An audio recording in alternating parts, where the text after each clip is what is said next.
Hello guys, good morning. तो स्वागत है आज आपके अपने चैनल हैंड नोट्स मोटो पे। जैसे कि आप लोग जानते हैं कि जो सर ने 100 नंबर वाली क्लास करा रखी है, उसी को मैं कि जो रिवाइज करवा रहा हूँ वो भी फास्ट। 2 घंटे की क्लास है, लगभग 2 घंटा 15 मिनट 20 मिनट। मैं 1 घंटा के अंदर सोचता हूँ कि क्लास कंप्लीट हो जाए। तो आइए, क्लास ज़्यादा टाइम वेस्ट नहीं करते हैं और क्लास को स्टार्ट करते हैं, ठीक है। देखिए गाइस, फर्स्ट प्रश्न क्या कर रहा है हमारा, कर रहा है भारत की सबसे पुरानी पर्वत श्रृंखला कौन सी है। क्या करा है कि भारत की सबसे पुरानी पर्वत श्रृंखला कौन सी है। तो देखो, सबसे पुरानी पर्वत श्रृंखला जो है ना, हमारा अरावली है, ठीक है। अरावली है, जो कि कहाँ पर थी अरावली, गुजरात राजस्थान हरियाणा दिल्ली, ठीक है। अरावली और गुजरात राजस्थान हरियाणा दिल्ली, जो इसकी अरावली के बारे में कल बताए थे कि अभी इसी को हाईकोर्ट ने आदेश दिया था कि जो भी 100 मीटर से नीचे की जो कि रेंज उसको काटा जाए, तो इसको काटने के लिए लोग ने मतलब कल इसके बारे में बताया था आप लोग को। अरावली की सबसे ऊंची चोटी कौन सी है, गुरु शिखर है, ठीक है। अरावली की सबसे ऊंची चोटी कितनी कौन है, गुरु शिखर, कितनी है, 1722 मीटर है, ठीक है। अब उसके बाद देखो सतपुड़ा है। सतपुड़ा कहाँ पड़ता है, एमपी में, एमपी। तो सतपुड़ा की सबसे ऊंची चोटी कौन है, धूपगढ़ है, जो एमपी में पड़ती है। और सबसे वलित पर्वत जो उनको माउंट एवरेस्ट मतलब हिमालय है। हिमालय क्या सबसे नवीन पर्वत है, सबसे वलित पर्वत, सबसे नवीन पर्वत ही बोलते हैं इसको, या तो वलित पर्वत बोलते हैं किसको, हिमालय को। तो प्रश्न ये भी आ जाता है कि वलित पर्वत किसको बोलते हैं, तो किसको बोलते हैं, हिमालय को बोलते हैं, ठीक है। उसके बाद गाइस क्या है ना कि हमारा आ गया अरावली। इसमें क्या हो जाएगा हमारा आंसर, तो सबसे पुरानी पर्वत श्रृंखला कौन है, अरावली है, ठीक है। फिर दूसरा सेकंड प्रश्न क्या दिया है कि आरबीआई का राष्ट्रीयकरण किस वर्ष किया गया था। आरबीआई का राष्ट्रीयकरण देखिए, 1935 में तो आरबीआई की स्थापना हुई थी। 1947 में भारत आजाद हुआ था। 1969 में डीआरडीओ की स्थापना हुई थी। 1949 में जो ना आरबीआई का राष्ट्रीयकरण किया गया था। तो 1 अप्रैल 1935 में आप लोग को बताए भी थे, कल भी ये प्रश्न आया था कि 1 अप्रैल 1935 में आरबीआई की जो कि स्थापना किया गया था। और लेकिन राष्ट्रीयकरण 1 जनवरी 1949 को किया गया था। आरबीआई का जो कि मुख्यालय कहाँ है, मुंबई में है। आरबीआई का मुख्यालय कहाँ है हमारा, मुंबई में है। आरबीआई के जो कि मतलब कि गवर्नर कौन है, 26वें गवर्नर आरबीआई के संजय मल्होत्रा है। अब पहले गवर्नर आरबीआई के कौन थे, सीडी देशमुख थे। तो फर्स्ट गवर्नर आरबीआई का पूछेगा कि जो कि बहुत ही मोस्ट इंपोर्टेंट प्रश्न पूछेगा कि फर्स्ट गवर्नर आरबीआई के कौन है। तो कौन है हमारा फर्स्ट गवर्नर, कौन है, सीडी देशमुख थे। इस समय वर्तमान में आरबीआई के गवर्नर कौन है, संजय मल्होत्रा है। तो वर्तमान में आरबीआई के गवर्नर कौन है, संजय मल्होत्रा है, ठीक है। आइए नेक्स्ट प्रश्न देखते हैं। करा रक्त का थक्का जमने में कौन सा विटामिन सहायक होता है। तो देखिए, रक्त का थक्का जमने में विटामिन के सहायक होता है, ठीक है। विटामिन सी क्या होती है, स्कर्वी होती है। विटामिन ए से रतौंधी होता है। और विटामिन ई से क्या होता है, विटामिन ई से क्या होता है हमारा, मतलब कि विटामिन ए से एक तरह का तो कि बाजपन भी होता है ना, बाजपन जिसको कि जन क्षमता लिखे हैं, तो बाजपन सीधा। विटामिन के का जो कि रासायनिक नाम क्या होता है, फिलोक्यूनिन होता है। तो विटामिन के का रासायनिक नाम क्या होता है, फिलोक्यूनिन होता है। ए का रेटिनाल होता है, सी का कैल्सीफेरॉल होता है, ई का टोकोफेरॉल होता है, डी का ए, ए, ई का डी का कैल्सीफेरॉल होता है, सी। उसके बाद देखो क्या नेक्स्ट प्रश्न क्या है कि मनुष्य की आंखों में किसी वस्तु का प्रतिबिंब कहाँ बनता है। मनुष्य की आंखों में किसी वस्तु का प्रतिबिंब कहाँ बनता है। तो मनुष्य की आंखों में किसी वस्तु का प्रतिबिंब कहाँ बनता है। तो देखो, किसी वस्तु का प्रतिबिंब कहाँ बनता है, हमारा रेटिना बनता है, ठीक है। कहाँ बनता है, रेटिना, जिसको बोलते हैं हम दृष्टि पटल बोलते हैं, ठीक है। कर्निया प्रकाश की मात्रा का नियंत्रण करती है। कर्निया जो होती है हमारे प्रकाश में, देखिए जैसे कि प्रकाश ज्यादा पड़ती है, अभी अभी हमारे आँख पे अगर लाइट मारेगा कोई, तो हमारी जो कि आँख ऐसे ऐसे मतलब सिकुड़ने लगेगी। तो कार्निया होती है, तो प्रकाश की मात्रा का नियंत्रण करती है। अभी लाइट नहीं रहेगी तो धीरे धीरे कार्निया ऊपर आ जाएगी, तो मतलब आँख बड़ी हो जाएगी। अच्छा, लाइट बढ़ती है तो धीरे धीरे सिकुड़ना, तो कार्निया होती है, ठीक है। आइरिस जो होती है कि रंगीन भाग होता है। आइरिस जो हमारे आँख में जो रंगीन भाग है ना, उसको क्या बोलते हैं हम, आइरिस बोलते हैं। जो कि पुतली का आकार को नियंत्रण करता है, पुतली की आकार जो होती है। नेक्स्ट प्रश्न क्या करेगा गाइज कि उत्तर प्रदेश का स्थापना दिवस कब मनाया जाता है। तो देखो, उत्तर प्रदेश का स्थापना दिवस कब मनाया जाता है, 24 जनवरी 1950 को, ठीक है। उत्तर प्रदेश का स्थापना दिवस मनाया जाता है। तो उत्तर प्रदेश का स्थापना दिवस कब मनाया जाता है, 24 जनवरी 1950 को। मतलब स्थापना हुआ था उत्तर प्रदेश का, लेकिन स्थापना दिवस मनाया गया भारत, मतलब 24 जनवरी 2018 से मनाना शुरू हुआ। तो 24 जनवरी क्या हुआ, उत्तर प्रदेश का स्थापना दिवस मनाया जाता है। 24 जनवरी क्या होता है, उत्तर प्रदेश का स्थापना दिवस मनाया जाता है, ठीक है। नेक्स्ट प्रश्न क्या करा है कि उत्तर प्रदेश में कथक नृत्य संस्था कहाँ स्थित है। तो देखो, उत्तर प्रदेश में कथक नृत्य संस्था कहाँ स्थित है, तो हमारा कथक कथक क्या एक शास्त्रीय नृत्य है ना। कथक क्या शास्त्रीय नृत्य है जिसकी उत्पत्ति कहाँ हुई थी, लखनऊ से हुई थी। वो तो लखनऊ घराना से हुई थी ना। तो हमारा कथक किससे संबंधित है, लखनऊ घराना से संबंधित है। ठीक है। उसके बाद क्या है कि लखनऊ घराना से जिसके कि मतलब कि कौन कौन है इसके, सितारा देवी है, बिरजू महाराज है, लच्छू महाराज है, लच्छन है, ऐसा मतलब मुकुदनी लाखिया है। तो ये सब के कथक से संबंधित है। ठीक है। ये बात भी हम लोग को क्या है, याद रखना है। ठीक है। नेक्स्ट प्रश्न क्या करेगा, इसकी पुलिस प्रणाली में एफआईआर का पूर्ण रूप क्या होता है। सभी लोग को मालूम होता है, फर्स्ट इन्फॉर्मेशन रिपोर्ट होता है, प्रथम सूचना रिपोर्ट होता है। तो एफआईआर का पूर्ण रूप क्या होता है, फर्स्ट इन्फॉर्मेशन रिपोर्ट होता है। ठीक है। सेकेंड क्या करा, उत्तर प्रदेश में राजस्व मामले का सर्वोच्च न्यायालय कौन सा है। राजस्व मामले का सर्वोच्च न्यायालय क्या होता है, राजस्व परिषद होता है, बोर्ड ऑफ रेन्यू जिसको बोलते हैं, बोर्ड ऑफ रेन्यू बोलते हैं। तो हमारा उत्तर प्रदेश में राजस्व मामले का सर्वोच्च न्यायालय कौन सा है, तो उत्तर प्रदेश में राजस्व मामले का सर्वोच्च न्यायालय हमारा क्या होता है, राजस्व परिषद होता है। ठीक है। राजस्व परिषद होता है। उसके बाद देखो राजस्व परिषद क्या 1831 में बना था। पहले वर्तमान में प्रयागराज में मतलब इसका क्या था, मुख्यालय था। इस समय कितना प्रेजेंट में लखनऊ में इसका मुख्यालय है। तो ठीक है, राजस्व परिषद का मुख्यालय जो कि 1881 मतलब 31 में बना था, और उसके प्रयागराज में पहले था, अब वर्तमान में लखनऊ में। ठीक है। 1 DP जिसे बोलते हैं, जिसको ODP मतलब कि ODOP बोलते हैं, एक जिला एक उत्पाद योजना के लिए कन्नौज किसके लिए प्रसिद्ध है, पूछा गया कन्नौज किसके लिए प्रसिद्ध है। तो देखिए कन्नौज हमारा इत्र जो है ना, इत्र जिसको परफ्यूम बोलते हैं, तो इत्र जो होता है हमारा कन्नौज के लिए प्रसिद्ध है। ठीक है। कालीन जो है ना कि भदोई के लिए प्रसिद्ध है ना। तांबा के अलीगढ़ ताला जो अलीगढ़ के प्रसिद्ध है। पीतल के बर्तन मुरादाबाद से, तो पीतल के बर्तन कहाँ से, मुरादाबाद से। कालीन कहाँ से, भदोई से। देखो पुलिस में बार बार पुलिस में मेरे शिफ्ट में आया था कि कालीन किसके लिए प्रसिद्ध है, पीछे वाला जो पेपर हुआ था, बट मेरा हुआ नहीं, तो उसके लिए क्या देखो, तो कालीन क्या है ना कि कालीन के भदोई के लिए प्रसिद्ध है, ताला अलीगढ़ के लिए, इत्र जो है कि कन्नौज के लिए, पीतल जो कि पीतल की बर्तन है, पीतल की नगरी मुरादाबाद कहते हैं। ठीक है। उसके बाद गाइस का नेक्स्ट प्रश्न क्या है, 2011 के अनुगणना के उत्तर प्रदेश का सर्वाधिक साक्षरता वाला जिला कौन सा है। सॉरी गाइस, खासियत 2011 जनगणना के अनुसार उत्तर प्रदेश का सर्वाधिक साक्षरता वाला जिला कौन सा है। तो हमारा कौन है उस समय, गौतम बुद्ध नगर है। ठीक है। न्यूनतम कौन है, श्रावस्ती है। ठीक है ना। तो इसमें देखो फीमेल लिटरेसी रेट कितना है, 77.28 है। महिला कितना है, 57.18%। तो साक्षरता दर ने उत्तर प्रदेश का सर्वाधिक पूछा है ना, यूपी का। तो कौन है, गौतम बुद्ध नगर है। न्यूनतम कौन है, श्रावस्ती है। ठीक है।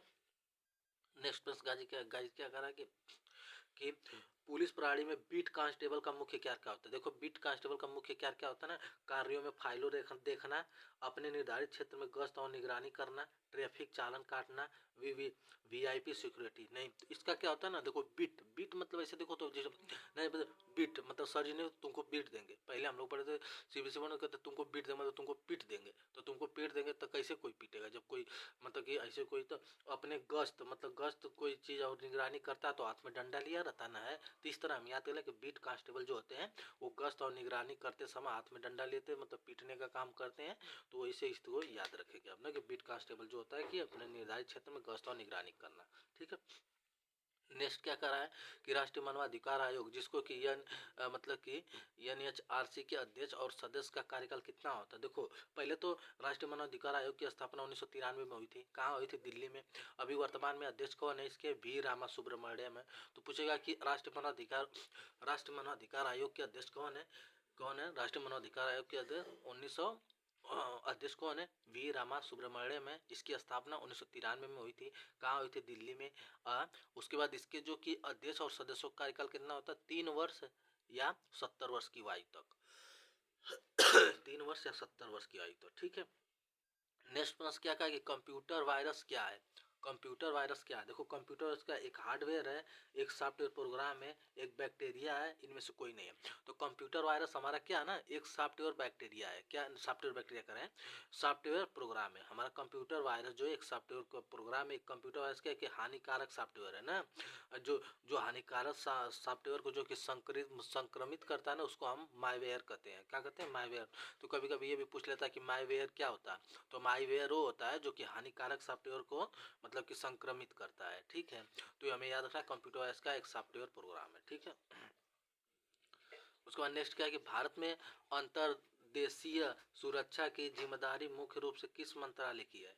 तो अंतर्देशीय, देखो बा पूछता अंतर्देशीय पूछा, बा पूछता तो मतलब देश के बारे में पूछा, बहरी बारे में, बहरी के बारे में, देश के बारे में पूछता है, तो देश के बारे में हमारा पूछता तो कौन, देश की बाहरी में तो रक्षा मंत्री आ जाते हैं। लेकिन पूछा अंतर्देशीय, अंतर्देशीय मतलब कि गृह, अंतर्देशीय मतलब कि गृह सुरक्षा, तो गृह सुरक्षा के बारे में पूछा तो गृह मंत्री हो जाएगा, तो गृह मंत्री हो जाएगा। ठीक है, गृह मतलब अंदर कौन, तो हमारे वर्तमान में गृह मंत्री कौन है, अमित शाह है। ठीक है, तो हमें इस बात के लिए याद रखना है। ठीक है, वर्तमान में हमारे गृह मंत्री कौन है, अमित शाह है। ठीक है, निम्नलिखित कौन सा सोशल मीडिया प्लेटफॉर्म नहीं है? तो देखो सोशल मीडिया प्लेटफॉर्म कौन सा नहीं है, तो सोशल मीडिया प्लेटफॉर्म कौन सा नहीं है, देखो इंस्टाग्राम है, ट्विटर है, लिंक्ड इन है, उसके बाद पेटीएम, पेटीएम हमारा कहाँ है सोशल मीडिया, पेटीएम तो डालो पैसा उतारो। ठीक है ना, तो ये हमारा सोशल मीडिया प्लेटफॉर्म नहीं पेटीएम। ठीक है ना, देखो जो कि पेटीएम है ना, जिसको डिजिटल पेमेंट बोलते हैं, इसकी 2010 में विजय शेखर शर्मा ने, मतलब कि जो नोएडा है गौतम बुद्ध नगर में, तो यही मतलब क्या है कि विजयनगर शर्मा ने 2010 में इसकी खोज की थी, किसकी, पेटीएम की। तो पेटीएम की खोज किसने की थी, विजय शेखर शर्मा ने 2010 में। देखिए गाइस नेक्स्ट प्रश्न क्या है। गाइस आ रहा है, मतलब मजा आ रहा है गाइस, तो हमारे वीडियो को लाइक करिएगा आप लोग। देखिए साइबर अपराध को रोकने के लिए भारत सरकार का हेल्पलाइन नंबर क्या होता है? देखो साइबर अपराध को रोकने के लिए भारत सरकार की हेल्पलाइन 1930 होती है। ठीक है, महिला के लिए, महिला सुरक्षा के लिए शायद महिला के लिए 1090 होती है, लेकिन साइबर के लिए कितना होती है, 1930 होती है। ठीक है, साइबर सुरक्षा अपराधों को रोकने के लिए ये 24 घंटा समय लगता है इसमें गृह मंत्रालय द्वारा। उसके बाद क्या दिया है, वर्ष 2024 में भारत के सर्वोच्च नागरिक सम्मान भारत रत्न से किसे सम्मानित किया गया था? तो देखो पहले तो देखो जो हमारा सर्वोच्च भारत रत्न है ना, जैसे भारत रत्न की शुरुआत 1954 में किया गया था ना, पहले 1954 में किया गया था, जो कि पीतल का ना, जो पीपल होता है ना, पीपल के पत्ते के जैसा होता है हमारा भारत रत्न। नहीं देखे हैं कि आप लोग ऐसे, रुक जाइए, चलो बनाते देखे, ऐसे ऐसे रहता है, ऐसे बना रहता है, ऐसे ऐसे पीपल के पत्ते की तरह, ये मतलब कि दिया जाता है। ठीक है, तो इससे क्या होता है कि पीपल के पत्ते की तरह होता है, इसमें राशि नहीं दी जाती है। ठीक है, इसमें राशि नहीं दी जाती है, इसमें यही मेडल दिया जाता है। इसकी भारत रत्न की शुरुआत पूछेगा कि भारत रत्न की शुरुआत कब हुई थी, भारत रत्न की शुरुआत 1954 में हुई थी। ठीक है, उस समय कितने लोग को मिला था, 3 लोग को मिला था, सी राजगोपाली को मिला था, सी राजगोपालचारी को मिला था, सर्वपल्ली राधाकृष्णन को मिला था, सीवी रमन को मिला था। जब भारत की शुरुआत की गई थी 1954 में, तो 3 लोग को दिया गया था, सी राजगोपालचारी को, सर्वपल्ली राधाकृष्णन को, सीवी रमन को। अब वर्तमान में कितने लोग को दिया गया, अभी 5 लोग को दिया गया। देखो अब इसको याद करने का ट्रिक देखो, भारत रत्न, भारत रत्न पहले देखे किसको किसको मिला, देखो कर्पूर ठाकुर को मिला है, रामकृष्ण अडवाणी को मिला है, चौधरी चरण सिंह को मिला है, पीवी नरसिंह को मिला है, और एम एस स्वामी जो कि हरित क्रांति के जनक है, इनको मिला है। ठीक है, तो भारत के रत्न है, भारत के ये लोग रत्न है, कौन कौन से रत्न है भारत के रत्न? देखो भारत के रत्न जो कि हमारे कर्पूरी ठाकुर, मतलब कि चौधरी चरण सिंह, लाल कृष्ण अडवाणी, पीवी मतलब पीवी नरसिंहारा, एम एस स्वामीनाथन। ठीक है, तो इसे सीधे याद करो ना कि भारत रत्न कौन कौन है, कर्पूर ठाकुर है, लाल कृष्ण अडवाणी, चौधरी चरण सिंह है, पीवी नरसिम्हन है, और हरित क्रांति जन एम एस स्वामीनाथन है। ठीक है, तो वर्तमान में हमारे कितने वर्तमान में कितने लोग को मिला, 5 लोग को मिला है। ठीक है, अंतर्राष्ट्रीय योग दिवस कब मनाया जाता है? अंतर्राष्ट्रीय योग दिवस कब मनाया जाता है? 21 जून को मनाया जाता है। 5 जून को विश्व पर्यावरण दिवस मनाया जाता है। 11 जुलाई को विश्व जनसंख्या दिवस मनाया जाता है। 29 अगस्त को, कल भी बताए थे आप लोग के प्रश्न आया था कि राष्ट्रीय खेल दिवस 19 अगस्त को मनाया जाता है। ठीक है, तो क्या किया गया, अंतर्राष्ट्रीय योग दिवस हम जान गए 21 जून को 21 जून को मनाया जाता है। गाइस देखिएगा, ओजोन परत के संरक्षण के लिए कौन सा अंतर्राष्ट्रीय प्रोटोकॉल संबंधित है? ओजोन परत के संरक्षण के लिए कौन सा अंतर्राष्ट्रीय प्रोटोकॉल संबंधित है, जो कि गाइस बहुत ही मोस्ट इंपॉर्टेंट प्रश्न है। क्या है, बहुत ही मोस्ट इंपॉर्टेंट प्रश्न है। तो देखो ओजोन परत हमारी कहाँ पाई जाती है, समताप मंडल पाई जाती है। ठीक है, ओजोन परत की कहाँ पाई जाती है, समताप मंडल में पाई जाती है। जो कि ये क्या आती है, एक रेज होती है, मतलब कि एक रोग को रोकती है, मतलब ओजोन परत समताप मंडल में मतलब पाई जाती है, तो जो सूर्य के बैंगनी किरणों को रोकती है, जो कि स्किन कैंसर से बचाती है हमें, ठीक है। उसके बाद देखो एक क्या होता है, मॉन्ट्रियल प्रोटोकॉल, जो कि 1887 में 16 सितंबर 1887 को हुआ था मॉन्ट्रियल प्रोटोकॉल। तो मॉन्ट्रियल प्रोटोकॉल कहाँ हुआ था, कनाडा में। तो 16 सितंबर को हम क्या मनाते हैं, ओजोन दिवस मनाते हैं। तो हमारा किसे ओजोन परत संरक्षण के लिए कौन सा अंतर्राष्ट्रीय प्रोटोकॉल है, तो मॉन्ट्रियल प्रोटोकॉल है, जो कब हुआ था, 16 सितंबर 1987 में। तो कहाँ हुआ था, मॉन्ट्रियल प्रोटोकॉल कनाडा में हुआ था, इसलिए हम हमेशा 16 सितंबर को क्या मनाते हैं, ओजोन दिवस मनाते हैं, ठीक है। नेक्स्ट में क्या कहेगा, ऑप्टिकल फाइबर किस सिद्धांत पर कार्य करता है। ऑप्टिकल फाइबर जो होता है किस किस सिद्धांत पर काम करता है, तो ऑप्टिकल फाइबर हमारा किस पे सिद्धांत करता है, आप लोगों को कल भी बताया था कि पूर्णांतरिक परिवर्तन। हीरा का चमकना किस पे है, पूर्णांतरिक परिवर्तन। प्रकाश का परिवर्तन करे, पूर्ण आंतरिक टोटल इंटरनल रिफ्लेक्शन।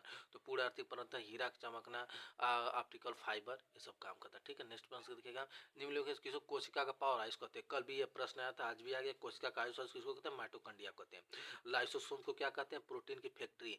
प्रोटीन की फैक्ट्री किसको कहते हैं, राइबोसोम को कहते हैं। राइबोसोम की प्रोटीन की फैक्ट्री कहते हैं। माइटोकॉन्ड्रिया को पावर ऑफ हाउस बोलते हैं। देखो केंद्रक को क्या बोलते हैं, master of the cell. Master of the cell, कोशिका का मास्टर कौन होता है, केंद्रक होता है। लाइसोसोम को क्या कहते हैं, आत्मघाती थैली। क्या कहते हैं, आत्मघाती थैली किसको कहते हैं, लाइसोसोम को बोलते हैं। सर ने लिखवाए बट मैं बोल दिया हूँ आप लोग को कि आत्मघाती थैली किसको बोलते हैं, लाइसोसोम को बोलते हैं, ठीक है। फिर देखिए, भारत का सर्वोच्च वीरता पुरस्कार जो कि युद्ध काल में है कौन सा है। भारत का सर्वोच्च वीरता पुरस्कार जो कि युद्ध काल में कौन सा है, तो भारत का सर्वोच्च वीरता पुरस्कार कौन है, हमारा परमवीर चक्र है, ठीक है। पहला है परमवीर चक्र, दूसरा का है महावीर चक्र, तीसरा का है वीर चक्र, और चौथा है अशोक चक्र, मतलब कि अशोक चक्र शांति का। तो हमें याद रखना है ना, तो हमारा क्या, परमवीर चक्र, महावीर चक्र, वीर चक्र, तीन चीज याद रखना है, ठीक है। तो पहला हमारा सर्वोच्च वीरता पुरस्कार कौन है, परमवीर चक्र है, ठीक है। नेक्स्ट में देखिए, उत्तर प्रदेश। उत्तर प्रदेश का आदर्श वाक्य क्या था, उत्तर प्रदेश का आदर्श वाक्य ये था कि सुरक्षा आपकी संकल्प हमारा, क्या था, उत्तर प्रदेश पुलिस का आदर्श वाक्य क्या था कि सुरक्षा है आपकी संकल्प हमारा। वो मतलब कि समझ लीजिए कि इसका मतलब पुलिस मुख्यालय का जो कि आदर्श वाक्य, इसका मतलब कि हाई कोर्ट क्या होता है, पुलिस का, उत्तर प्रदेश पुलिस का हाई कोर्ट कहाँ होता है, लखनऊ में होता है। मतलब कि जो पुलिस जो मतलब होता है ना, उसमें कैसा कलर दिखाई दिया है, तो लाल नीला दिखाई गया है ना, लाल नीला रंग, मतलब कि जो ध्वज होता है उसमें, मतलब कि उसमें कैसा लाल और नीला रंग दिखाई देता है। तो ये भी पूछ देता है कभी कभी, पुलिस के ध्वज में कैसा रंग दिखाई देता है, तो लाल और नीला। उत्तर प्रदेश पुलिस का मुख्यालय कहाँ है, लखनऊ में है ना। उत्तर प्रदेश पुलिस का आदर्श वाक्य क्या था, सुरक्षा आपकी संकल्प हमारा, बस और कुछ नहीं। और क्या आगे, पुलिस महानिर्देशक डीजीपी रैंक के अधिकारी की वर्दी पर कौन सा मतलब कि बैच होता है, तो कौन सा बैच होता है, उस पर देखो ये होता है अशोक स्तंभ और क्रॉस, अशोक स्तंभ और क्रॉस तलवार डंडा होता है ना। इस समय वर्तमान में कौन है डीजीपी, वर्तमान में डीजीपी है राजीव कृष्ण। तो वर्तमान में डीजीपी कौन है, भारत के वर्तमान में डीजीपी कौन है, राजीव कृष्ण। उसमें कौन होता है, अशोक चक्र होता है और क्रॉस होता है और तलवार डंडा होता है। आइए उनको दिखाते हैं हम, देखिए देखिए ये है, ठीक है। इन पे क्या होता है ना, देखिए ये है, ये देखिए क्या, ये देखिए क्या अशोक चक्र है, और उसका है कि तलवार है, और उसके बाद क्या है कि ये डंडा है। तो देखो ये अशोक चक्र लगा है, ये क्या है कि तलवार, ये देखो डंडा है। तो हमारे क्या डीजीपी है ना, कौन है, डीजीपी है।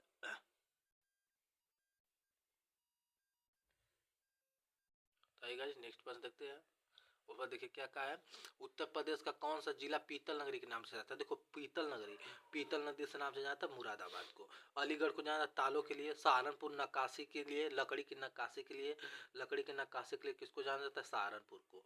अलीगढ़ को जानते हैं तालों के लिए, फिरोजाबाद को जानते हैं कांच की चूड़िया के लिए, ठीक है। और उसके बाद मुरादाबाद को जानते हैं हम पीतल की नगरी के लिए, मुरादाबाद को, ठीक है। नेक्स्ट प्रश्न क्या है, साइबर अपराध में फिशिंग क्या होता है। देखो फिशिंग मतलब फंसाना, कल भी ये चीज बताते हैं आप लोग। फिशिंग मतलब फंसाना, फिर आप फंसेबा का, किसी को फंसा के तुम मतलब कि उसका, जैसे किसी को फंसा के उसका एटीएम लेके गलत यूज करना, धोखाधड़ी करना, किसी को फंसा कर उसका गलत उपयोग करना, तो उसको क्या होता है, फिशिंग होता है। फिशिंग देखो मछली क्या होती है, फिशिंग मतलब मछली होता है। मछली को क्या लगते हैं रोज कटिया डाल के क्या करते हैं, फंसाते हैं। तो फंसाते तो उसी मतलब उसी से सबसे बना फिशिंग। फिशिंग क्या होता है, फंसाना, जैसे कि धोखाधड़ी से संवेदनशील जानकारी प्राप्त करना, किसी को फंसा कर उसे उसके बारे में जानकारी प्राप्त करना, हमारा फिशिंग कहलाता है, ठीक है। नेक्स्ट मस्त क्या क्या है कि भारत में सूचना प्रौद्योगिकी अधिनियम आईटी एक्ट किस वर्ष लागू किया गया था? तो भारत में सूचना प्रौद्योगिकी आईटी एक्ट कब 2000 में लागू किया गया था, जो कि गाइस बहुत ही मस्त प्रश्न है, अब बहुत ही मोस्ट इंपॉर्टेंट प्रश्न है कि हमारा आईटी एक्ट कब आया था? तो 2000 में आया था, 9 जून 2000 में आया था, और लागू कब हुआ था? 17 अक्टूबर 2000 में। तो हमारा आईटी एक्ट कब, आईटी एक्ट जो हमारा सूचना प्रौद्योगिकी मतलब कि अधिनियम है कब आया था? 9 जनवरी 2000 को आया था, लेकिन लागू किया गया था 17 अक्टूबर 2000 में। तो हमारा 2000 सही हो जाएगा, ठीक है। फिर देखो क्या दिया है, विमुद्रीकरण का मुख्य उद्देश्य क्या होता है? देखो विमुद्रीकरण का विमुद्रीकरण का देखो साधारण शब्दों में विमुद्रीकरण का मतलब है नोटबंदी, ठीक है। नोटबंदी, नोटबंदी अभी तक कितनी बार हो चुकी है? 3 बार हो चुकी है, ठीक है। तो इसका मतलब क्या होता है? नोटबंदी 3 बार हो चुकी है। 1946 में हुई थी, 1978 में हुई थी, 2016 में, जो कि अभी नरेंद्र मोदी जी आए थे 2014 में, तो वो भी करवा दिए थे नोटबंदी। तो जानते हैं आप, काला धन जितने लोग रह गए थे, कितने लोग, तो कितने लोग दादियाँ चोरा चोरा रखे थे, जो जिनका मतलब सुनते कि नोटबंदी होगी तो उनका डेथ भी हो गया था। तो क्या हुआ कि काले धन और जाली नोटों पर अंकुश लगाना। तो विमुद्रीकरण क्या होता है कि काले धन और जाली नोटों पर अंकुश लगाना हमारा क्या होता है? काली धन, जो काला धन रखे रहते हैं, जाली नोटों रखे, तो उन्हीं पर क्या रोक लगाना हमारा विमुद्रीकरण कहलाता है, ठीक है। जो कि नोटबंदी हमारा 1946 में भी हुई थी, 1978 में, 2016 में भी हुई। फिर देखिए नेक्स्ट क्या किया कि G20 शिखर सम्मेलन के 21वां सदस्य हाल ही में किसे बनाया गया था? G20 का जो कि 21वां सदस्य हाल ही में किसको बनाया गया था? तो G20 का हमारा 21वां सदस्य अफ्रीका यूनियन बनाया। कौन बनाया? अफ्रीकन यूनियन बनाया, ठीक है। G20 की स्थापना कब की गई है? G20 की स्थापना 1919 में की गई, 1999 में G20 की स्थापना की गई थी। उसके बाद की और G20 में ना मतलब कि क्या है कि इसका शायद भारत सदस्य नहीं है, यहाँ पे सर तो लिखे तो क्या, लेकिन बट मेरे को नहीं, आप लोग देख लीजिए। G20 में तो 20 होते हैं, 2000 मतलब कि 2023 में बना था अफ्रीकन यूनियन। तो G20 में सदस्य हाल ही में किसे बनाया गया? तो अफ्रीकन यूनियन 2002 में हाई कोर्ट के आदेश अबाबा। तो अफ्रीकन संघ जो कि अफ्रीकन यूनियन है ना, ये मतलब इसकी स्थापना मतलब कि 2002 में स्थापना हुई थी, लेकिन इसका हाई कोर्ट है आदिस अबाबा में, ठीक है। नेक्स्ट प्रश्न देखिए गाइज क्या आ रहा है कि statue of unity Sardar Patel Singh जो कि स्टैचू ऑफ यूनिटी जो कि सरदार वल्लभ भाई पटेल की प्रतिमा है, भारत के किस नदी के किनारे स्थित है? तो देखो भारत के कहाँ है? गुजरात। तो गुजरात हमारा कहाँ है? दो सूरत। सूरत किस नदी के किनारे स्थित है? हमारा नर्मदा नदी के। तो हमारा इस तरह पे मतलब पकड़ के मान लिया तो गुजरात हो गया, जो कि 182 मीटर इसकी इनकी क्या है? प्रतिमा है। कितनी है? गुजरात की 182 मीटर क्या है? प्रतिमा है, ठीक है। 31 अक्टूबर को तो राष्ट्रीय एकता दिवस क्या हुआ? मनाया जाता है। तो statue of unity Sardar Patel की प्रतिमा भारत की किस नदी में स्थापित की गई थी? नर्मदा नदी में, ठीक है। तो हमें प्रश्न याद रखना है कि देखो लौह पुरुष भी इनको ही कहा जाता है, सरदार वल्लभ भाई पटेल को। तो ये तो ठीक है, गुजरात में भी है, 182 मीटर भी प्रतिमा भी है। मतलब कि राष्ट्रीय एकता दिवस मनाया जाता है 31 अक्टूबर को, इन्हीं के मतलब इसी राष्ट्रीय यूनिवर्सिटी के मतलब स्टैचू ऑफ यूनिटी के हिसाब से 31 अक्टूबर को क्या राष्ट्रीय एकता दिवस मनाया जाता है। ये भी प्रश्न हमारा बहुत मस्त है कि राष्ट्रीय एकता दिवस कब मनाया जाता है? हमारा 31 अक्टूबर को मनाया जाता है, नर्मदा नदी के किनारे इसका जो कि किनारे स्थित है, ठीक है। फिर देखें नेक्स्ट प्रश्न क्या दिया है कि निम्नलिखित कौन सा नदी यमुना नदी की सहायक नदी है? देखो चंबल सेन बेतवा केन ये सब किसकी है? चंबल सेन बेतवा केन ये सब ना कि यमुना नदी की सहायक नदी है। तो देखो कल्याणी जो दिया, कल्याणी क्या है कि इसकी सहायक नदी नहीं है, ठीक है। और देखो यमुना नदी की कितना किलोमीटर है? 1376 किलोमीटर है ना। कहाँ से निकलती है? यमुनाद्री से निकलती है ना। इसका जो कि देखो सिंध, हिंडन, टोंस, बेतवा, केन, चंबल ये सब इनकी सहायक नदी है ना। और जो कल्याणी अम्मा गोदावरी की सहायक नदी है, ठीक है। कल्याणी अम्मा बोले कल्याणी गोदावरी की सहायक नदी है, ठीक है।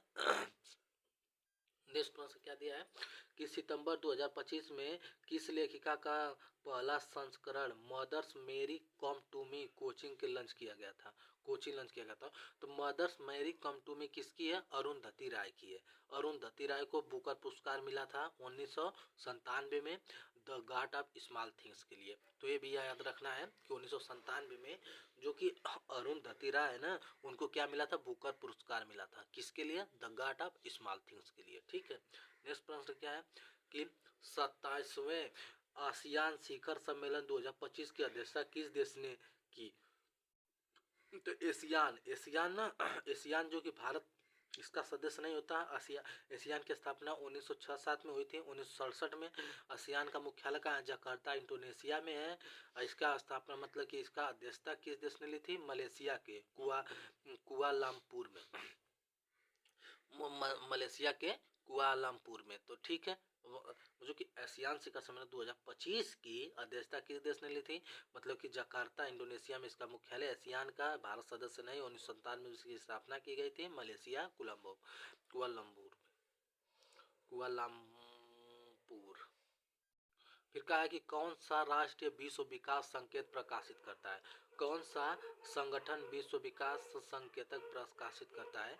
तो देखो, विश्व विकास तो हमारा विश्व विकास तो विश्व बैंक हो जाएगी, वर्ल्ड बैंक हो जाएगा। वर्ल्ड बैंक का मतलब कि जो होता है ना, वर्ल्ड डेवलपमेंट रिपोर्ट होता है ना, वर्ल्ड बैंक को ही आरबीआरडी बैंक भी कहते हैं। वर्ल्ड बैंक को आरबीआरडी बैंक भी कहते हैं। वर्ल्ड बैंक की स्थापना 1944 में की गई थी। वर्ल्ड बैंक की स्थापना कब की गई थी? 1944 में की गई थी।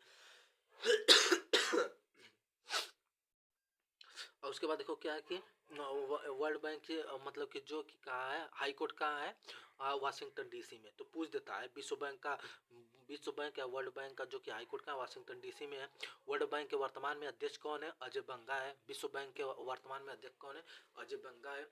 देखिए गाइस, बहुत ही मोस्ट प्रश्न है, इसे पक्का एग्जाम में आने की 100% संभावना है। ठीक है, और होमगार्ड का एग्जाम है, कोई पहाड़ नहीं है। ठीक है ना, ये जानो कि बस एग्जाम में हो गया, जो इतना तैयारी करा सबका होगा, टेंशन मत लो। ठीक है, देखो क्या है, और उसके बाद हमें याद रखना है। ठीक है, वर्ल्ड बैंक के बारे में इतना सब। स्थापना देख लीजिएगा, 1944 में हुई थी।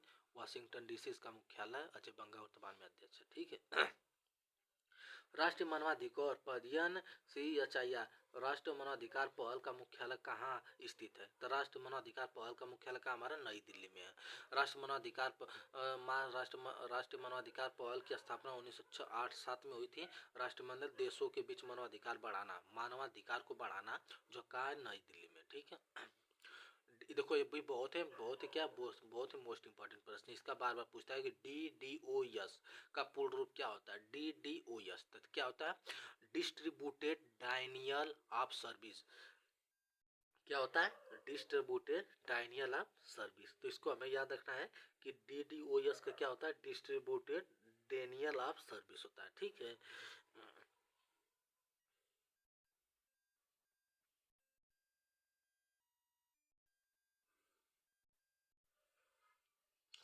देखिए, 2014 में नोबेल शांति पुरस्कार किसे प्राप्त किया गया था?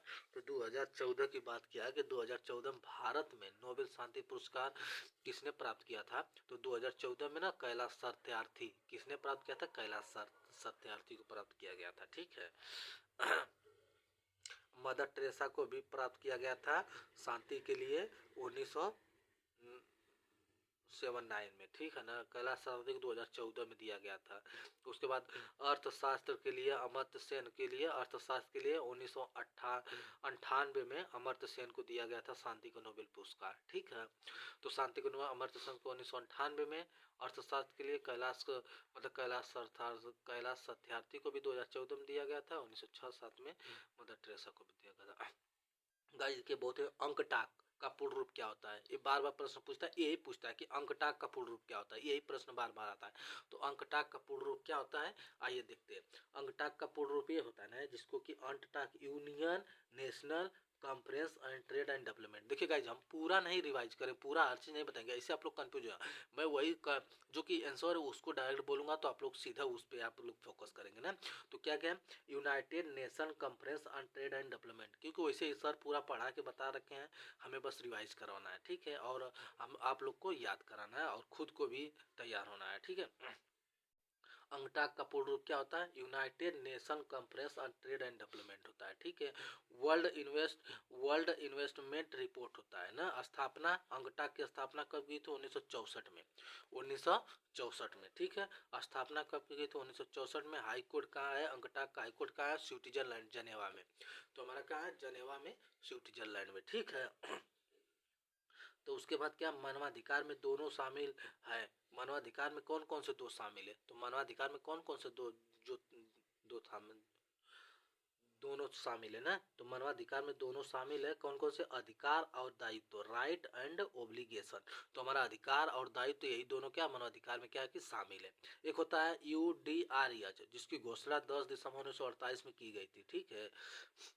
तो हमें याद रखना कि मानवाधिकार में दो शामिल होते हैं, कौन से? अधिकार और दायित्व, ठीक है। और नेक्स्ट प्रश्न क्या है कि शहरीकरण का एक प्रमुख पर्यावरण प्रभाव क्या होता है। देखो शहरीकरण का बात कर रहा है, तो शहरीकरण में आ गया कि शहरीकरण में जो कि सिटी, जो कि शहर वाले लोग हैं, उनका प्रमुख पर्यावरण का प्रभाव क्या होता है। वो मतलब कि शहर में पर्यावरण किस लिए फैलता है। तो आइए देखते हैं। देखो बढ़ी हुई हरियाली, अरे भाई हरियाली बढ़ेगी शहरों में तो पर्यावरण कहाँ से प्रभावित होगा बताओ। अगर वायु प्रदूषण में कमी, वायु प्रदूषण में कहाँ से कमी होगी, वायु प्रदूषण में कमी कैसे होगी। पानी की गुणवत्ता में सुधार, पानी की गुणवत्ता में कहाँ सुधार होगी। मतलब कि पानी तो देखते हो कि शहर वाले लोग कैसे पानी यूज करते हैं, ये पानी आता है, वो पानी आया, मोटर का पानी आएगा, जो सुबह ले लो, ये ले लो, तो उसमें कहाँ सुधार होता है। होता है उच्च कार्बन उत्सर्जन, हाइयर कार्बन इमिशन। तो उच्च कार्बन उत्सर्जन जो होता है ना, इससे क्या होता है ना कि शहरीकरण का एक पर्यावरणीय प्रभाव पड़ता है। नेक्स्ट प्रश्न क्या है, साइबर सुरक्षा के लिए कौन सा स्थान जिम्मेदार होता है। तो साइबर सुरक्षा के लिए कौन सी संस्था जिम्मेदार है।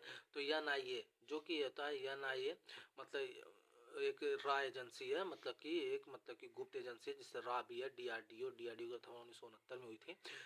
13 होता है, जो 13 होता है ना, 13 जिसको बोलते हैं कि Indian computer emergency resource team, पता नहीं क्या लिखा गया है, कंप्यूटर लिखे होंगे सर, बट कंप्यूटर नहीं होगा, ठीक है। तो उसका आइए नेक्स्ट देखते हैं क्या तो है। सोफिया किस देश की राजधानी है। सोफिया किस देश की राजधानी है, तो बुल्गारिया। तो इसको बहुत लोग को याद होगा कि सोफिया किस देश की राजधानी है, बुल्गारिया की। अफगानिस्तान का है काबुल है। बांग्लादेश का है ढाका है। तो सोफिया कहाँ की राजधानी है, बुल्गारिया की है, ठीक है। और ये अफगानिस्तान का काबुल, और उसके बाद बांग्लादेश का ढाका, ठीक है। देश का लठमार होली उत्तर प्रदेश के किस शहर में मनाया जाता है। लठमार होली उत्तर प्रदेश के किस शहर में मनाया जाता है, बरसाना में। तो उत्तर प्रदेश के बरसाना में लठमार होली मनाया जाता है, ठीक है। भारतीय पेट्रोलियम संस्था कहाँ है। भारतीय पेट्रोलियम संस्था कहाँ है, दिल्ली में है। दिल्ली का है देहरादून में। तो यहाँ पे देखो वन अनुसंधान संस्था भी है और पेट्रोलियम संस्थान भी संस्थान भी है।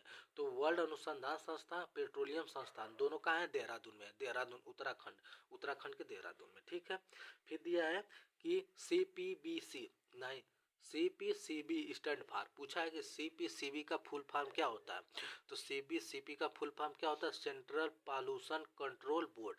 सेंट्रल जो कि केंद्रीय होता है, जो सेंट्रल तो पॉल्यूशन को कंट्रोल करते हैं। तो देखो पहले तो कंट्रोल सेंट्रल तो होगा नहीं, सेंट्रल आगे सेंट्रल पीछे नहीं होगा, कंट्रोल तो आगे होगा। तो देखो ऐसे होता है, सेंट्रल पॉल्यूशन कंट्रोल बोर्ड होता है, ठीक है। देखो जो कि CPCB होती है ना, इसकी स्थापना 1974 में की गई थी। कब, और इसका हाईकोर्ट कहाँ है, दिल्ली में है। स्थापना 1974 में, हाईकोर्ट कहाँ है, दिल्ली में है, ठीक है। अब देखो ऑक्सीजन की खोज किसने की थी। ऑक्सीजन की खोज किसने की थी, जोसेफ प्रिस्टली ने।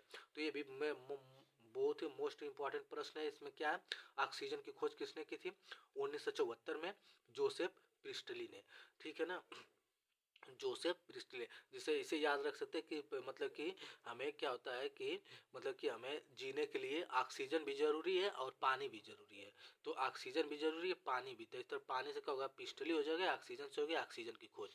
तो ऑक्सीजन की खोज किसने की थी, पिस्टली ने की थी ना, 1774 में, ठीक है। अब देखिए टमाटर में कौन सा अम्ल पाया जाता है। टमाटर में कौन सा ऑक्जेलिक अम्ल पाया जाता है, ठीक है। एसिटिक अम्ल सिरका में पाया जाता है। खट्टे पदार्थ में टार्टेरिक अम्ल पाया जाता है। और चींटी के डंगों को मेथनोइक अम्ल पाया जाता है, ठीक है। तो गाइस ये सब आसान प्रश्न है, तो इसको हम लोग देखते चलते हैं। देखो क्या कहा है कि चंद्रशेखर आजाद कृषि एवं प्रौद्योगिकी विश्वविद्यालय कहाँ स्थित है। चंद्रशेखर आजाद कृषि एवं प्रौद्योगिकी विश्वविद्यालय कहाँ स्थित है, तो हमारा कहाँ है, लखनऊ में है। कब, 1975 में। 1975 में इसकी स्थापना किया गया थी। चंद्रशेखर आजाद कृषि एवं प्रौद्योगिकी विश्वविद्यालय कहाँ स्थित है, कानपुर में है। कानपुर में है, ठीक है। तो हमें याद रखना है कि कहाँ है, कानपुर में। दादरी मेला का आयोजन उत्तर प्रदेश के किस शहर में होता है, दादरी मेला। तो देखो ऐसे मार देंगे सब, दादरी मेला है तो दादरी में होगा, नहीं गाइस, दादरी मेला है तो दादरी में नहीं होगा, कोई फिक्स नहीं है। तो दादरी मेला का आयोजन हमारा कहाँ होता है, बलिया में होता है। शाकुंभरी मेला सहारनपुर में, नौचंडी का मेला मेरठ में होता है, ठीक है।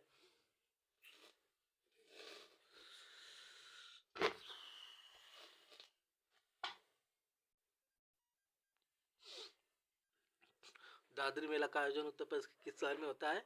बलिया में होता है ना। और शकंबरी देवा सहारनपुर, नौचंडी मेला कहाँ है? मेरठ में। गंगा नदी उत्तर प्रदेश के कितने जिलों से होकर बहती है? देखो गंगा नदी उत्तर प्रदेश में प्रवेश करती है बिजनौर जिले से होकर ना, बिजनौर जिले से होकर गंगा नदी उत्तर प्रदेश में प्रवेश करती है। तो कितने जिलों से होकर बहती है? उत्तर प्रदेश में 28 जिले हैं पूरा टोटल 28 जिलों से होकर गंगा नदी उत्तर प्रदेश से होकर निकलती है, ठीक है ना। उसके बाद दिया है कि बहुत ही बढ़िया प्रश्न है कि भारतीय संविधान के किस भाग में केंद्र शासित प्रदेशों से संबंधित प्रावधान है? जो हमारे यूटी होते हैं ना, यूनियन टेरिटरीज, उनका प्रावधान पूछा है कि किस भाग में। तो देखा उनका प्रावधान ना हमारा भाग 8 में है। किसमें है? भाग 8 में। भाग हमारा 7, भाग हमारा 6 में क्या है? राज्य है। भाग 7 में क्या है? मतलब समवर्ती सूची मतलब कि समाप्त कर दिया गया था भाग 7 को, मतलब कि इसको भाग 7 को क्या समाप्त कर दिया गया है, ठीक है ना। तो भाग हमारा क्या है? 9। भाग 9 में हमारा पंचायत से संबंधित है, ठीक है। और ये भाग 9 पंचायत से संबंधित है। भाग क्या है? 15 निर्वाचन से संबंधित है। अब भाग 17 भाषा से संबंधित है। और उसके भाग 18 क्या है? आपातकाल से भाग 18 संबंधित है। भाग हमारा 10 क्या है? SC ST का क्षेत्र है। और भाग क्या है हमारा? 11 हमारा केंद्र राज्य के समझ जो कि प्राणी होती है उसके द्वारा मतलब कि बताया गया है। भाग 12 हमारा वित्त संपत्ति के बारे में बताया गया है। अब भाग 13 हमारा मतलब कि व्यापार और वाणिज्य के बारे में बताया गया है। और ये भाग हमारा सेवा UPSC के बारे में बताया गया है, भाग 15 के बारे में। भाग 14 है यार ना, हाँ भाग 14 है।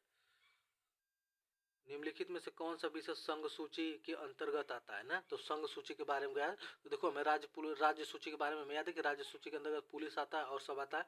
लेकिन संघ सूची की बात करेगा ना तो संघ सूची में हमारा क्या आ जाएगा? बैंकिंग आ जाएगी। क्या आ जाएगी? बैंकिंग। तो हमारा राज्य सूची में क्या आ जाएगा? पुलिस आ जाएगी, कृषि आ जाएगी, जेल आ जाएगा। लेकिन हमारा मतलब कि संघ सूची में क्या आ जाएगा? बैंकिंग आ जाएगी। आप देखिए क्या होता है संघ सूची, राज्य सूची, समवर्ती सूची। तो देखो संघ सूची में क्या होता है? संघ सूची मतलब कि 100 विषय है। से संघ सूची 100 विषय। राज्य सूची में 61 विषय है। समवर्ती सूची में 52 विषय। तो ये भी पूछता है कि मतलब कि बताओ संघ सूची में कितना विषय है? तो हमारा संघ सूची में कितने? 100 विषय है। और जो कि राज्य सूची में कितना? 61 विषय। समवर्ती सूची में कितना? 52 विषय। तो हमें इसको भी याद रखना है। से संघ 100, से संघ और 100 संघ, 100 सूची में 100, राज्य 61, समवर्ती सूची 52, ठीक है। तो इस तरह हमें याद रखना है, ठीक है। फिर कहा है कि भारतीय संविधान में समान नागरिक संहिता का प्रावधान किस अनुच्छेद में है? तो समान नागरिक संहिता का अनुच्छेद किसे? आर्टिकल 44 में। आप लोग को पहले वीडियो में बना चुके थे कि अनुच्छेद 44 में क्या हमारा सिविल कोड है, ठीक है। उसके बाद देखो 39A में क्या है? कानूनी सहायता है। 40 में क्या है? पंचायत है। उसके बाद 48 में क्या है? गाय हत्या पर प्रतिबंध लगाना, मतलब कि गाय जो हत्या होती है उस पर रोक लगाने का हमारा प्रावधान किस अनुच्छेद में है? अनुच्छेद 48 में है, ठीक है।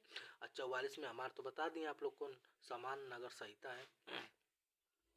नेक्स्ट में देखिए क्या करा कि संविधान संशोधन द्वारा मतदान की आयु को 21 वर्ष से घटाकर 18 वर्ष कर गया था। 61वां संविधान संशोधन 1908-9 में। 61वां संविधान संशोधन 1989 में इसको घटाकर 21 वर्ष से घटाकर 18 वर्ष कर दिया गया था। अब देखो 44वां संविधान संशोधन में क्या हुआ था? 44वां संविधान संशोधन बोले थे कि 448 1978 में संपत्ति का अधिकार जो कि इसको मतलब कि संपत्ति को अधिकार को 300 लिया आर्टिकल 300A में लिया शामिल कर दिया गया था। तो पूछता है कि संपत्ति का अधिकार आर्टिकल 31 से हटाकर मतलब एक कानूनी अधिकार बना दिया गया था, जो कि भाग 20 में है, शायद कि भाग 20 में है, हाँ देख लेंगे हम, आप लोग भी देख लीजिएगा कि संपत्ति का अधिकार लिया गया आर्टिकल 300A में शामिल कर दिया गया था, ठीक है।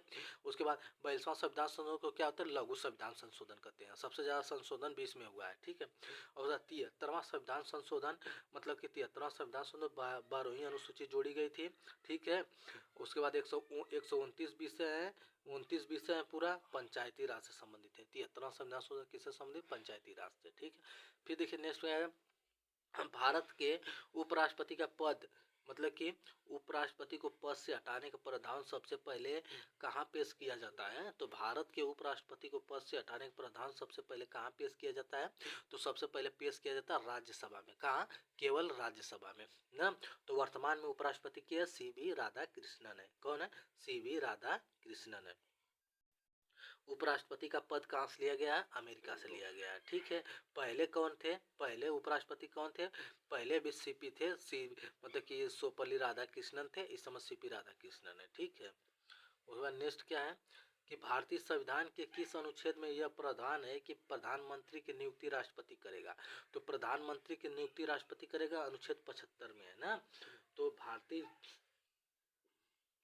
भारतीय संविधान के किस अनुच्छेद में प्रावधान है कि प्रधानमंत्री की नियुक्ति राष्ट्रपति करेगा? तो प्रधानमंत्री की नियुक्ति राष्ट्रपति करेगा, आर्टिकल 75 में दिया गया है। 72 में देखो क्या दिया कि क्षमादान, राष्ट्रपति के क्षमादान के बारे में 72 में दिया गया है। उसके बाद 76 में क्या है? मतलब कि एटॉमिक जनरल, जिसको महान्यायवादी बोलते हैं, एटॉमिक जनरल ऑफ इंडिया, तो एटॉमिक जिसको महान्यायवादी बोलते हैं ना, तो एक में हमारा 76 में, आर्टिकल 76 में इस समय कौन है? महान्यायवादी वर्तमान में कौन है? आर वेकेंट रमणी है। तो इस समय वर्तमान में महान्यायवादी के आर वेकेंट रमणी है ना। फिर अनुच्छेद 78 में क्या? पीएम द्वारा राष्ट्रपति को जानकारी दिया जाता है। तो पीएम द्वारा राष्ट्रपति को जानकारी दिया जाता है अनुच्छेद 78 में। देखो, धन विधेयक को राज्य अधिकतम कितने दिनों तक रोक सकता है? तो धन विधेयक को राज्यसभा में अधिकतम कितने दिन तक? 14 दिनों तक रोका जा सकता है। जो कि मनी बिल होती है ना, उसको राज्यसभा में अधिकतम 14 दिन तक रोका जाता है। ठीक है। उसके बाद देखिएगा किस मौलिक अधिकार को डॉक्टर बी.आर. अम्बेडकर ने संविधान की आत्मा और हृदय कहा है? तो जानते हैं किसको कहा है? आर्टिकल 32 को। जो संवैधानिक उपचारों का अधिकार है ना, उसको क्या कहा? हमारा भीमराव अम्बेडकर ने संविधान की आत्मा और हृदय की आत्मा, मतलब हृदय कहा है। ठीक है। आर्टिकल 32 को, संवैधानिक उपचारों का अधिकार।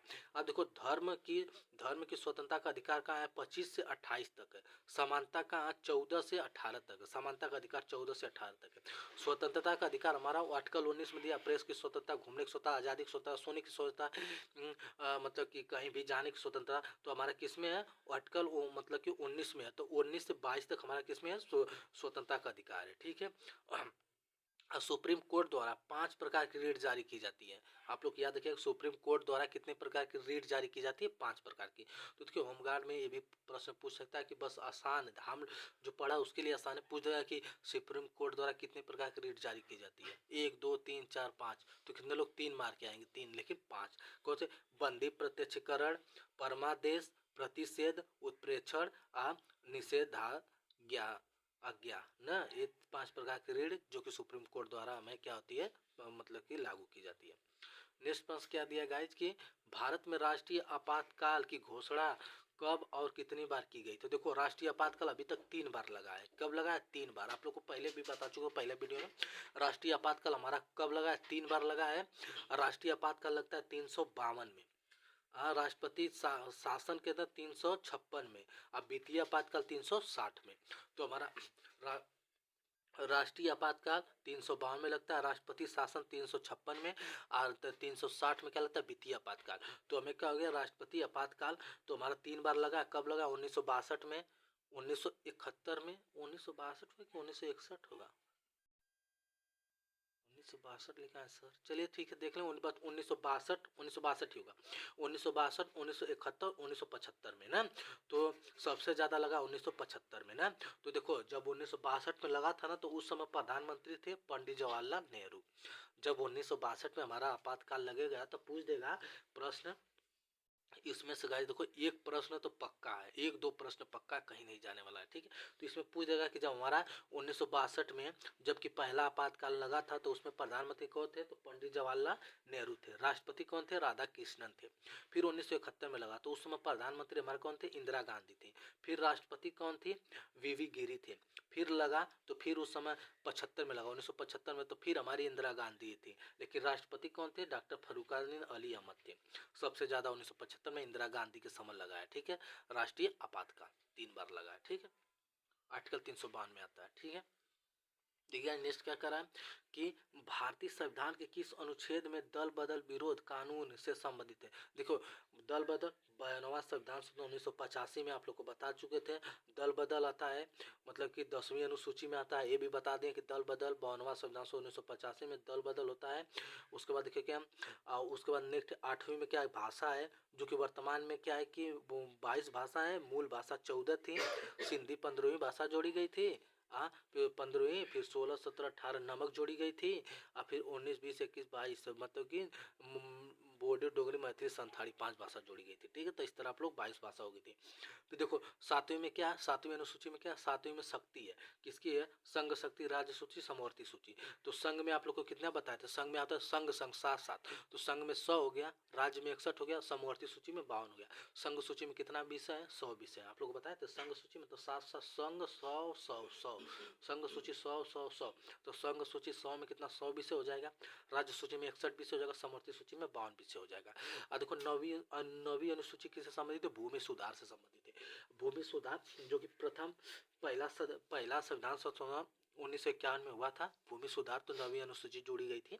तो पूछता है कि नवीं अनुसूची कब जोड़ी गई थी, तो पहला भूमि सुधार हुआ था प्रथम अनुसार मतलब कि 1951 में, तब हमारा नवीं अनुसूची जोड़ी गई थी। ठीक है गाइस, तो उसके बाद नेक्स्ट प्रश्न आइए देखते हैं कि चतुर्दिक स्तंभ लेख जिसको बोलते हैं पिलर एडिक्ट किसके शासनकाल से संबंधित है, तो अशोक से संबंधित है ना। अब देखिए समुद्रगुप्त को भारत का नेपोलियन कहते हैं। प्रयाग प्रशस्ति जो कि अभिलेख कौन है, समुद्रगुप्त के द्वारा मतलब कि इसका मतलब कि स्थापना की गई थी प्रयाग प्रशस्ति ना। तो लेकिन ये स्थान रहा कि स्तंभ किससे चतुर्दिक स्तंभ लेख अशोक से संबंधित है। ठीक है, फिर देखिए क्या है, किताब उल हिंद अल बुरूनी लिखा है, तो किताब उल हिंद किसके द्वारा लिखी गई, अल बुरूनी के द्वारा लिखी गई। ठीक है, इब्न बतूता रहेला कौन लिखा है, इब्न बतूता। सियूकी कौन लिखा है, मोरक्को के वैज्ञानिक कौन थे, सियूकी वेनसांग, तो वेनसांग द्वारा सियूकी लिखी गई है। ठीक है, आप लोग इस बात को याद रखिएगा। ठीक है, नेक्स्ट पॉइंट दीन इलाही दिया है। दीन इलाही धर्म को अपनाने वाला एकमात्र हिंदू कौन था, तो देखो पहले तो हिंदू था, एकमात्र हिंदू था, वो कौन था, बीरबल थे। तो जब बीरबल थे ना अकबर के दरबार में, तो बीरबल थे, तो वही दीन इलाही धर्म अपनाने वाला मात्र एक हिंदू थे। ठीक है, देखिए मराठा साम्राज्य में पेशवा का पद किसके बराबर था, पेशवा का शब्द प्रधानमंत्री के बराबर था। पेशवा का शब्द जो कि जैसे कि इसको शिवाजी भोसले पेशवा मतलब कि शिवाजी को पेशवा बोलते ना है महाराणा मराठा साम्राज्य में। उसके बाद संभाजी उसको ये लोग थे ना, तो इसको मतलब कि जो पेशवा शब्द है ना इस किसके बराबर, प्रधानमंत्री के बराबर था। ब्रिटिश ईस्ट इंडिया कंपनी ने भारत में अपना पहला कारखाना कहाँ स्थापित किया था, तो ब्रिटिश इंडिया कंपनी ने भारत में पहला अपना कारखाना सूरत में स्थापित किया था। ठीक है, फिर नेक्स्ट क्या क्या, अस्थाई बंदोबस्त प्रणाली की शुरुआत किस गवर्नर जनरल की थी, अस्थाई बंदोबस्त ना जिसको बोलते हैं हम कि जमींदार प्रथा और उसके जमींदार को भू राजस्व, तो ये लॉर्ड कॉर्नवालिस के द्वारा शुरू किया गया था। किसके द्वारा, 1793 में लॉर्ड कॉर्नवालिस के द्वारा। बंगाल मतलब कि जो बंगाल बिहार उड़ीसा है यहाँ तक मतलब कि इसको अस्थाई बंदोबस्त को की शुरुआत किए थे कौन, लॉर्ड कॉर्नवालिस। ठीक है ना। नेक्स्ट कर दिया भारतीय राष्ट्रीय कांग्रेस की पहली महिला अध्यक्ष कौन थी, तो भारतीय राष्ट्रीय कांग्रेस की पहला महिला अध्यक्ष कौन थी, एनी बेसेंट थी, जो कि कोलकाता अधिवेशन 1917 में कोलकाता अधिवेशन 1917 में मतलब कि इसका अध्यक्षता की थी। तो कोलकाता अधिवेशन 1917 में अध्यक्षता करने वाली एनी बेसेंट थे। भारतीय राष्ट्रीय कांग्रेस की पहली महिला अध्यक्ष एनी बेसेंट थी। सरोजनी नायडू थी पहली भारतीय महिला गवर्नर थी। उसके बाद एक कानपुर अधिवेशन 1950 कानपुर अधिवेशन की अध्यक्षता किसने की थी, सरोजनी नायडू ने की थी। कानपुर अधिवेशन की अध्यक्षता सरोजनी नायडू ने की थी। उसके बाद इनके सरोजनी नायडू के जन्मदिन पर 13 फरवरी को राष्ट्रीय महिला दिवस मनाया जाता है। और 13 फरवरी को और याद रखिएगा रेडियो दिवस, विश्व रेडियो दिवस 13 फरवरी को मनाया जाता है। ठीक है, तो हमें क्या हो गया, सरोजनी नायडू जन्मदिन पर 13 फरवरी को राष्ट्रीय महिला दिवस मनाया जाता है। प्रथम महिला राजस्व यूपी संयुक्त मतलब कि जो कि राज्यपाल बने थे मतलब कि 1947 लेकर 49 तक बनी थी, वही बात किया गया है कि प्रथम महिला राज्यपाल बनी थी सरोजनी नायडू। फिर देखिए नेक्स्ट प्रश्न क्या क्या है। वर्ष 1905 में बंगाल विभाजन व इसराज के कारण लॉर्ड कर्जन के समय हुआ था बंगाल विभाजन 1905 में। पूर्वी बंगाल में जो कि मुस्लिम थे, पश्चिमी बंगाल में हिंदू थे, इन्हीं को मतलब कि क्या हुआ 1905 में विभाजन कर दिया गया था। तो पूर्वी बंगाल और कौन मुस्लिम हो गए, पश्चिमी बंगाल और हिंदू हो गए। फिर उसके बाद इसको रद्द कर दिया गया था 1911 में लॉर्ड हार्डिंग ड्यूटी के द्वारा। तो ये भी पूछता था बंगाल विभाजन को रद्द करने वाला कौन था, तो लॉर्ड हार्डिंग ड्यूटी था।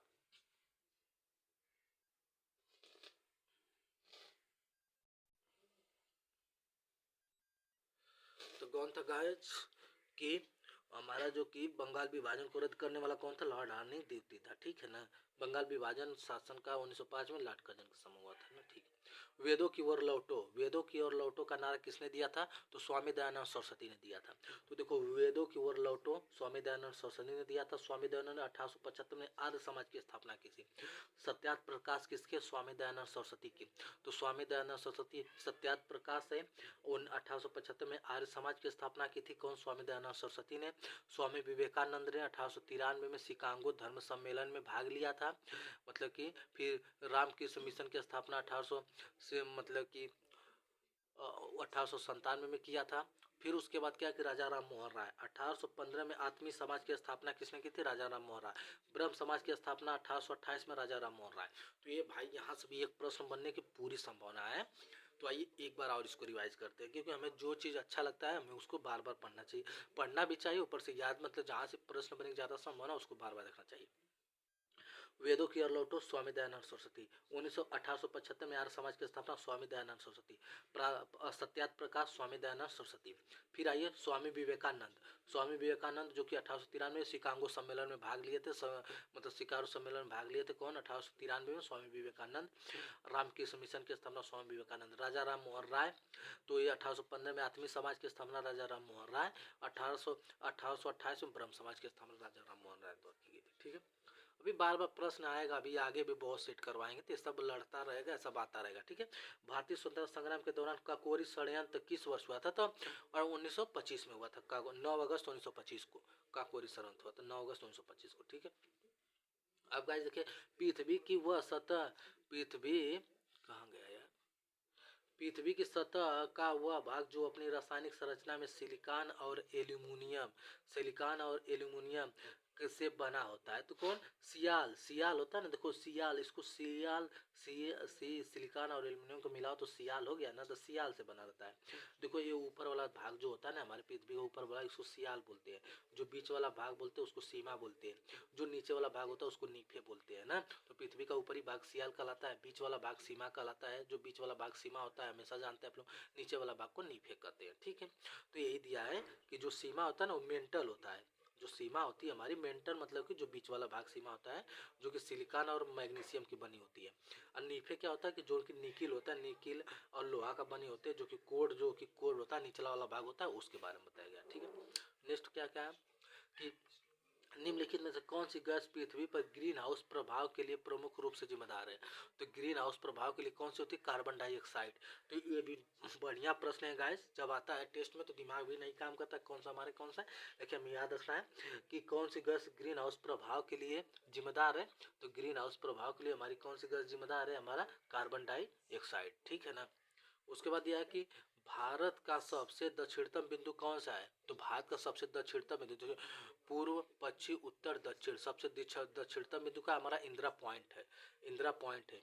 उसके बाद क्या है ना, उसके बाद इंदिरा काल हमारा क्या है, उत्तरी है। पूर्वी क्या है, किबुथु है। उसके बाद क्या है, दक्षिण पूर्व उत्तर दक्षिण। और उसके बाद देखो तो हमारे क्या इंदिरा काल पश्चिमी मतलब कि पश्चिमी गुहार मोती में स्थित है। तो हमारा क्या इंदिरा पॉइंट हो गया। ठीक है। हमारा क्या हो गया, कन्याकुमारी भी है। उसके बाद मतलब कि इंदिरा काल हमारा उत्तर में हो गया, किबुथु क्या हो गया, पूर्व में हो गया। ठीक है। भाखड़ा नागल परियोजना किस नदी बनाई गई थी, सतलज नदी पे। तो हमें इस पे टाइम वेस्ट नहीं करना। भाखड़ा नागल परियोजना किस नदी बनाई गई थी, सतलज नदी पर। भाखड़ा नागल परियोजना किस नदी पे, सतलज नदी पे। ठीक है। ठीक है। भारत में शीत वस्तु के दौरान किस वस्तु में पश्चिमी विक्षोभ के कारण वर्षा होती है। तो देखो पंजाब और हरियाणा के द्वारा, इसमें क्या होता है ना, भारत में शीत ऋतु जो कि विंटर सीजन के दौरान की स्थिति में पश्चिमी विक्षोभ के कारण जो कि वर्षा होने के कारण क्या होता है, पंजाब और हरियाणा। ठीक है। अब देखो लेटराइट मिट्टी मुख्य रूप से किस क्षेत्र में पाई जाती है, तो लेटराइट मिट्टी कहाँ पाई जाती है, देखो लेटराइट मिट्टी का क्या होता है, इसमें क्या होता है ना, इसमें क्या होता है वर्षा अधिक होती है, तापमान भी अधिक होता है, तो क्या होता है हमारा लेटराइट मिट्टी, तो ये तो विश्वती होती है, तो इसमें क्या होता है उच्च ताप और उच्च वर्षा वाले क्षेत्र पे, तो हमारे क्या होती है जहाँ पे हमारा ताप भी ज़्यादा होगा और ये हमारा क्या कि वर्षा भी मतलब संभावना होगी ज़्यादा होने की, तो हमारे वहाँ लेटराइट मिट्टी पाई जाती है, उस क्षेत्र में लेटराइट मिट्टी पाई जाती है। ठीक है, तो इस बात को हमें याद रखना है। ठीक है, फिर दुनिया की सबसे लंबी पर्वत श्रृंखला कौन सी है, तो दुनिया की सबसे लंबी पर्वत श्रृंखला कौन है, एंडीज पर्वत श्रृंखला है। तो और एशिया की हिमालय है ना, और दक्षिण अमेरिका में एंडीज पर्वत कहाँ है, प्रशांत महासागर के तट पर है दक्षिण अमेरिका में एंडीज पर्वत। उसके बाद कहाँ है कि लंबाई कितनी होती है 7000 किलोमीटर, एंडीज पर्वत की लंबाई कितनी है 7000 किलोमीटर है। ठीक है, उसके बाद नेक्स्ट प्रश्न देखते हैं कि रॉकीज पर्वत कहाँ है, उत्तरी अमेरिका में है। ठीक है, उसके बाद नेक्स्ट प्रश्न क्या है कि विश्व का सबसे बड़ा ताजे पानी की झील कौन सी है, तो सुपीरियर झील। खारे पानी की झील मतलब विश्व की सबसे बड़ी झील कौन है, कैस्पियन झील। हाँ, उसके बाद देखो गहरी झील कौन है, बैकाल झील, विक्टोरिया झील। तो हमारे ये देखो यहाँ से भी प्रश्न बनेगा, पूछा है कि निम्नलिखित कौन सा सबसे बड़ा ताजे ताजे पूछा ना, ताजे ताजे मतलब कि फ्रेशर वाटर की झील कौन सी है, तो ताजे पानी झील कौन है, सुपीरियर झील, सुपीरियर झील। जब देखो मान लो कि ताजा पानी पीते हैं हम लोग, तो नहीं पूछा अगर ताजा ताजा पानी पा जाते पीने के लिए, तो कहते सुपर यार, सुपर यार क्या पानी था, सुपर यार। तो इस तरह हम यहाँ कहा देखेंगे कि अगर ताज़ा पानी पा गए पीने के लिए तो कहेंगे सुपर यार, तो इसलिए ताज़ा पानी पीने के लिए हमारा सुपीरियर झील होती है। विश्व की सबसे बड़ी झील कौन है, कैस्पियन सागर है, कैस्पियन सागर है। गहरी झील कौन है, बैकाल झील है, बैकाल मतलब कि बैकाल झील हमारी क्या है, गहरी झील है। ठीक है,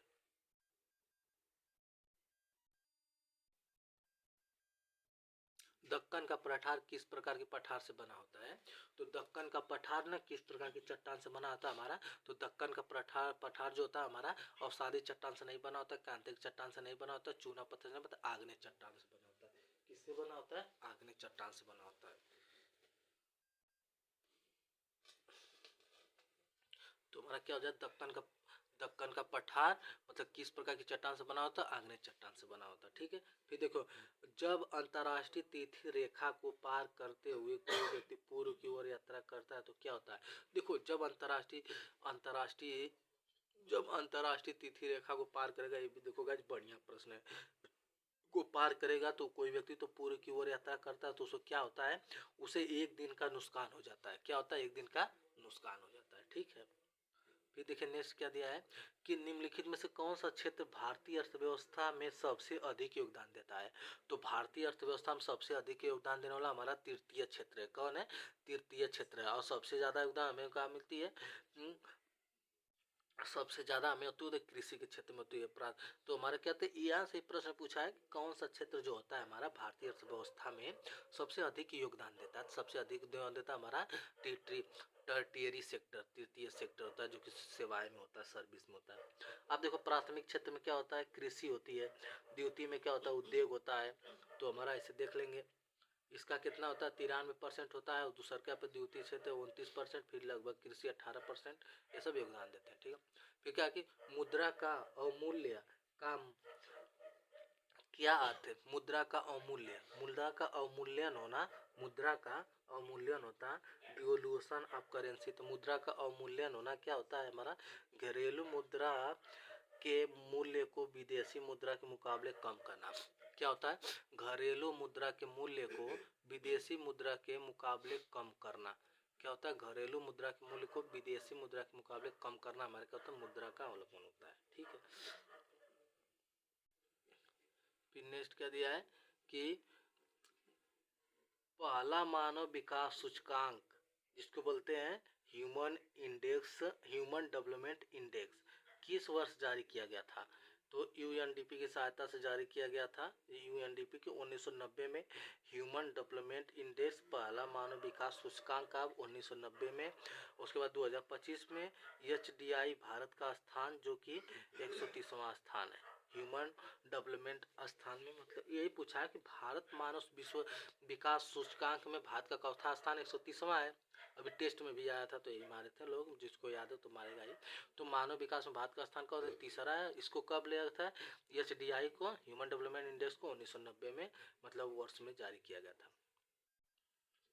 GST वस्तु एवं सेवा कर भारत में कब लागू किया गया? तो देखिए GST बहुत ही मस्त है, यहाँ से एक प्रश्न पक्का बनता है और लिख के लीजिए कि पक्का बनेगा। अब आइए पूरा अच्छा से देखते हैं। GST को लागू पहले किया गया था 1 जुलाई 2017 को। कब लागू किया गया था? 1 जुलाई 2017 को। गाइज अगर आप लोग मेरी बात भी सुनेंगे ध्यान से ना, तब भी आप लोग का प्रश्न बहुत ही अच्छा से रिवीजन भी हो जाएगा। तो GST को कब लागू किया गया था? 1 जुलाई 2017 को। पहला राज्य कौन था? असम था। ठीक है, पहला राज्य कौन था? असम था। फिर आखिरी राज्य कौन था? जम्मू कश्मीर था। GST को लागू करने वाला पहला राज्य असम था, आखिरी राज्य कौन था? जम्मू कश्मीर था। ठीक है, फिर GST मॉडल जो है कहाँ से आया है? कनाडा से आया है। कहाँ से? कनाडा से। GST जो कि बीजे केलकर समिति के मतलब कि जो बीजे केलकर समिति है ना, उसके द्वारा बनाई गई है। और GST को प्रयोग करने वाला पहला मतलब देश कौन था? फ्रांस था 1954 में GST लागू करने वाला। तो लागू तो हुई थी 1 जुलाई में। पहला राज्य था असम था, लेकिन कहाँ से? फ्रांस से। मतलब कि जो मतलब कि इसका मॉडल जो आया था GST का मॉडल कनाडा फ्रांस से बीजे केलकर समिति के द्वारा। आगे भी GST के बारे में आएगा अभी, ठीक है ना, पढ़ते चलेंगे हम लोग। ठीक है, खुला बाजार परिचालन जिसे ओपन मार्केट ऑपरेशन बोलते हैं, OMO, तो किस नीति का हिस्सा है? तो क्या है? ओपन मार्केट ऑपरेशन बोलते हैं। खुला बाजार परिचालन किस नीति का हिस्सा है? मौद्रिक नीति का हिस्सा है। किस नीति का हिस्सा है? मौद्रिक नीति का हिस्सा है। ठीक है, फिर पूछा किसी अर्थव्यवस्था में पूंजी निर्माण की किस पर निर्भर करता है? किसी अर्थव्यवस्था में पूंजी निर्माण कैपिटल फॉर्मेशन किस पर निर्भर करता है? बचत और निवेश पर। किसी अर्थव्यवस्था में पूंजी निर्माण किस पर निर्भर करता है? बचत और निवेश पर। किस पे निर्भर करता है हमारा? देखो भाई सही बात है, कोई अर्थव्यवस्था हमारा है, उस पर पूंजी हमारा निर्माण किस पे निर्भर करता है? हम कितना बचत करें, कितना निवेश कर रहे हैं, उसी पर निर्भर करता है ना हमारा पूंजी, बस। फिर क्या क्या है? भारत में योजना आयोग के स्थान पर संस्था का गठन किया गया था। तो देखो गाइस बहुत ही बढ़िया प्रश्न, ये भी यही प्रश्न पूछ देगा कि यही योजना स्थान पर, योजना आयोग के स्थान पर क्या आया था? तो योजना स्थान क्या है? पर नीति आयोग आया था 1 जनवरी 2015 को। नीति आयोग के नीति का फुल फॉर्म क्या होता है? National institute for transforming India. तो हमारा योजना आयोग के स्थान पर क्या आया था? हमारा नीति आयोग आया था 1 जनवरी 2015 को। नीति आयोग का नीति का पूर्ण रूप क्या होता है? National institute for transforming India होता है। ठीक है, फिर किस देश की सकल घरेलू उत्पाद DGP की गणना में किसे शामिल नहीं किया जाता है? तो किस देश की सकल घरेलू उत्पाद DGP की गणना में किसे शामिल नहीं किया जाता है? तो मध्यवर्ती वस्तुओं का मूल्य। ठीक है, याद रखिएगा आप लोग। क्या? ट्रिकल डाउन जो होता है किस सिद्धांत पर केंद्रित है? तो हमारा देखो ट्रिकल डाउन है ना हमारा, विकास का लाभ समाज के निचले तबले तक पहुंचाना। तो हमारा जो कि ट्रिकल डाउन होता है ना, विकास का लाभ समाज के निचले तबके तक पहुंचाना, ये इसका क्या होता है? इसी पे क्या केंद्रित होता है। ठीक है, नेक्स्ट क्या दिया है? निर्यात संवहन के लिए भारत सरकार द्वारा स्थापित विशेष आर्थिक क्षेत्र नीति किस वर्ष लागू की गई थी? तो 2000 में हमारा क्या लागू किया गया था? विशेष आर्थिक क्षेत्र नीति। किसमें? 2000 में। फिर सूर्य के प्रकाश में उपस्थित किस रंग की तरंगदैर्घ्य सबसे कम होती है? तो सबसे कम किसकी होती है? बैगनी की होती है। सबसे ज्यादा किसकी होती है तरंगदैर्घ्य? लाल की होती है। इसलिए जानते हैं कि लाल लगे जाता है ट्रेन को देखने के लिए, लाल लगता है क्योंकि उसकी तरंगदैर्घ्य क्या होती है कि सबसे ज्यादा होती है, तो वो दिखाई सबसे मतलब तेज देता है, इसलिए लाल का प्रयोग करते हैं पटरियों पर, रेलवे पर। तो सबसे कम तरंगदैर्घ्य पूछा है, तो सबसे कम दर किसकी होती है? बैगनी की होती है, और सबसे ज्यादा लाल की होती है ना। फिर क्या है? किस नियम के अनुसार स्थिर ताप पर किसी गैस के निश्चित ताप का आयतन उसके दाब के अनुक्रम होते हैं? देखो दाब मतलब क्या होता है? प्रेशर। दाब मतलब प्रेशर क्या होता है ना, तो ये हमारा क्या होता है ना कि स्थिर दाब के व्युत्क्रम पे होता है। तो ये बॉयल्स का नियम।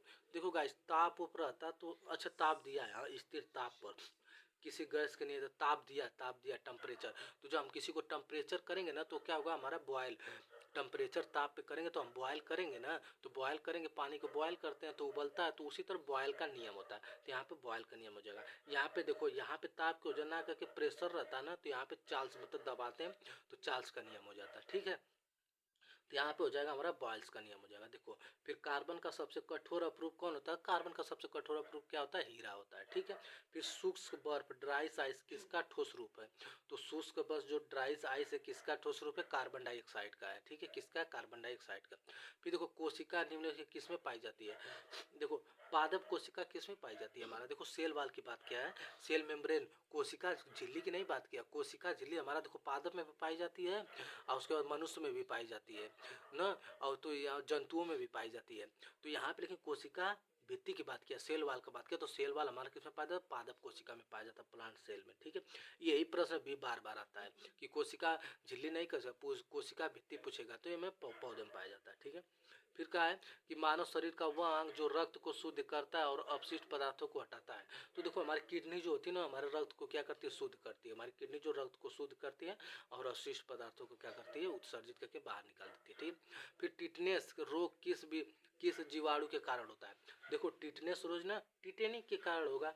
टिटनेस रोग हमारा टिटेनिस के कारण होगा। तो क्लोस्ट्रीडियम, हमको इंग्लिश पढ़ने में अच्छा लगता है, क्लोस्ट्रीडियम टिटेनिस, तो हो गया क्लोस्ट्रीडियम टिटेनिस सीधा। टाइफाइड होता है स्लोमोडा टाइफाई के कारण होता है। कालरा होता है कलेरी के कारण, कालरा होता है कोलेरी के कारण। फिर नेक्स्ट में क्या कि आधुनिक आवर्त सारणी किस पर आधारित है? तो आधुनिक और जो देखो प्रेजेंट की जो कि हमारी प्रेजेंट की आधुनिक सारणी जो मॉडर्न पीरियोडिक टेबल है ना, वो किस पे आधारित है हमारा? तो परमाणु संख्या पे, एटॉमिक नंबर पर आधारित है। किस पे आधारित है? हमारी परमाणु संख्या, एटॉमिक नंबर पे आधारित है ना। तो नेक्स्ट प्रश्न गाइस देखते हैं कि किसी वस्तु का भार सबसे अधिक कहाँ होता है? तो किसी वस्तु का भार सबसे अधिक कहाँ होता है? ध्रुवों पर होता है। तो गाइस हम लोग को याद रखना है कि हमारी जो भी किसी भी वस्तु हो, किसी भी वस्तु का भार सबसे अधिक कहाँ होता है? तो जो पोल होता है ना, at the polls, at the poll जो होता है ना, तो प्लो जो कि ध्रुवों पर क्या होता है? किसी भी वस्तु का भार सबसे अधिक होता है, ठीक है। फिर पूछा बायोस्फीयर रिजर्व शब्द का उपयोग सबसे पहले किस संस्था द्वारा किया गया था? तो यूनेस्को। तो यूनेस्को द्वारा हमारा क्या किया गया था? बायो इस पर रिजर्व शब्द का प्रयोग सबसे पहले किया गया था। किसके द्वारा? यूनेस्को द्वारा। तो गाइज यहाँ पे हम लोग पूरा शतक मार दिए हैं और हमारा शतक कंप्लीट कर गया है। कल भी एक वीडियो हम अपलोड कर दिए थे, आज भी पहला मेरा दूसरा का वीडियो अपलोड हो चुका है।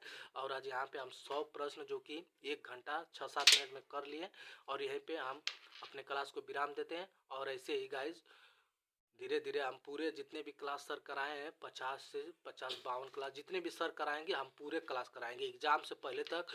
पूरा अच्छे से हर एक एग्जाम, हर एक टॉपिक, हर एक क्लास पूरा कराते चलेंगे। क्योंकि एग्जाम में बैठे जो, तो उसको हिचकिचाहट ना होगा कि पहला का ए होगा, दूसरा का बी होगा, तीसरा का सी होगा। नहीं, प्रश्न आया उत्तर, ठीक है ना। मतलब कि नीति आयोग का फुल फॉर्म दिया तुरंत आया, नीति का फुल फॉर्म में होता है। नीति किसने? योजना आयोग के आए पे थे, नीति आयोग बना था 1 जनवरी 2015 को, तो 2015 तुरंत मारा। तो ये सब सोचना नहीं पड़े एग्जाम में, एग्जाम में बस तुरंत प्रश्न देखें और उत्तर। तो गाइस इसी तरह मतलब हमारे क्लास को आप लोग देखते रहिए, और इस तरह मैं वादा करता हूँ कि मतलब सर जितने भी कराएं मैं सबको करवाऊंगा, ठीक है। तो okay guys, thank you, bye.